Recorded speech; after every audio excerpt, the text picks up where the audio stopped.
Bismillahirrahmanirrahim. Assalamualaikum warahmatullahi wabarakatuh. Pada kesempatan hari ini, saya akan memaparkan hasil penelitian saya yang berjudul dengan tinjauan yuridis narkotika keraton jenis baru dikaitkan dengan Undang-Undang Nomor 35 Tahun 2009 tentang narkotika. Berawal ada latar belakang. Pada zaman era globalisasi dan teknologi berpengaruh pula terhadap perkembangan jaringan tindak pidana transnasional. Salah satu tindak pidana narkotika merupakan masalah besar yang sedang menjadi topik sekaligus menjadi suatu keprihatinan bangsa Indonesia saat ini. Penyalahgunaan kratom semakin meningkat seperti yang terjadi di Kampung Cisurupan, Kecamatan Cimahi Utara. Jajaran Satuan Reserse Narkoba Polres Cimahi berhasil mengamankan 530 gram yang terdiri dari 10 plastik klip bening masing-masing 15 gram serbuk kratom, 6 toples plastik masing-masing berisi 80 gram serbuk kratom siap edar yang akan diedarkan ke wilayah Bandung Raya dan Kabupaten Bandung Barat. Dalam hal perbuatan penyalahgunaan narkotika diatur di dalam Undang-Undang Nomor 35 Tahun 2009 tentang narkotika.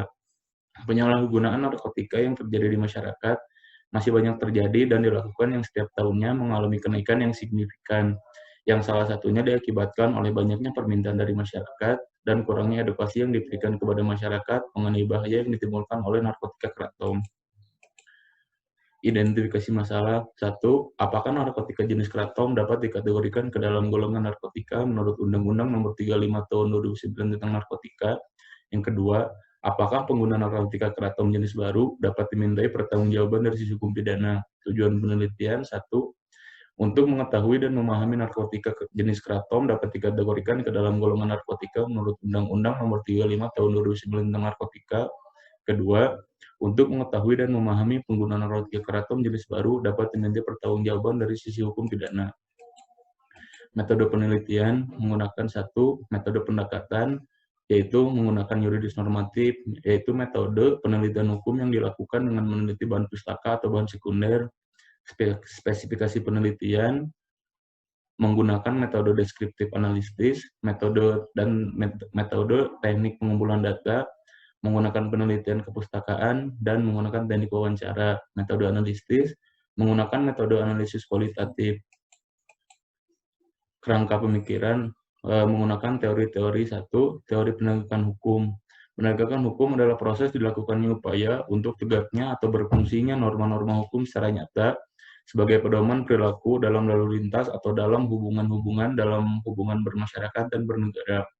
Yang kedua, teori pemidanaan. Pemidanaan secara sederhana dapat diartikan sebagai penghukuman. Pengertian pemidanaan diartikan secara luas sebagai suatu proses pemberian atau penjatuhan pidana oleh hakim. Hasil penelitian. A. Apakah narkotika kratom jenis baru dapat dikategorikan ke dalam golongan narkotika menurut Undang-Undang Nomor 35 Tahun 2009 tentang narkotika? Persoalan penyalahgunaan narkotika kratom di kalangan masyarakat luas ini yang menggunakannya sudah tidak melihat batasan umur dan status sosialnya, yang mengakibatkan bisa menimpa setiap orang tanpa memandang siapapun orangnya, baik kalangan bawah, kalangan menengah, bahkan kalangan atas sekalipun. Banyaknya kasus penyalahgunaan narkotika kratom yang terjadi di masyarakat disebabkan oleh beberapa faktor. 1. Adanya faktor pribadi, faktor lingkungan, dan faktor zat. B. Apakah pengguna narkotika kratom jenis baru dapat dimintai pertanggungjawaban dari sisi hukum pidana?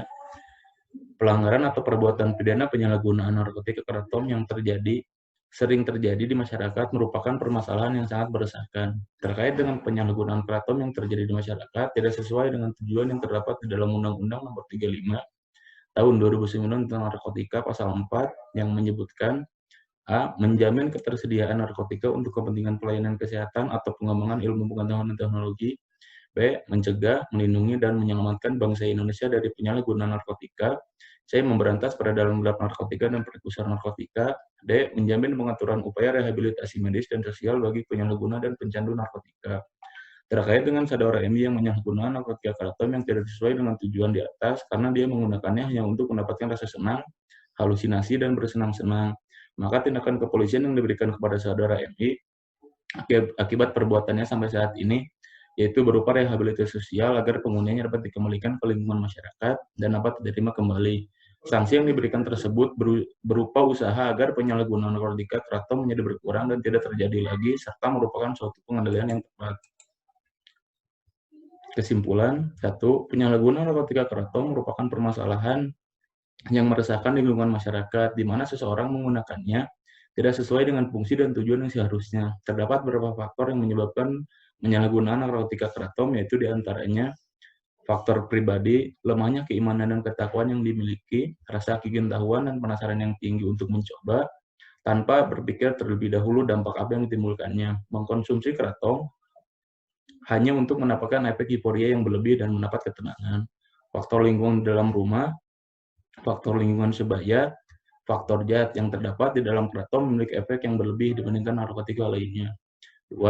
Terkait saudara IMI yang melakukan penyalahgunaan narkotika kratom sebagaimana kasus yang saya kutip di atas, tidak dapat diproses atas perbuatan yang dilakukannya, karena narkotika kratom sampai saat ini belum dimasukkan ke dalam penggolongan narkotika yang diatur di dalam Peraturan Menteri Kesehatan Republik Indonesia Nomor 44 Tahun 2019 tentang perubahan penggolongan narkotika, sehingga terkait penyalahgunaan narkotika kratom sampai saat ini hanya dikenakan sanksi berupa rehabilitasi sosial dan perampasan dari kratom tersebut sebagai salah satu upaya-upaya pencegahan agar kasus dari penyalahgunaan kratom tidak terjadi lagi di kemudian hari dan tidak menyebar luasnya peredaran dari narkotika kratom.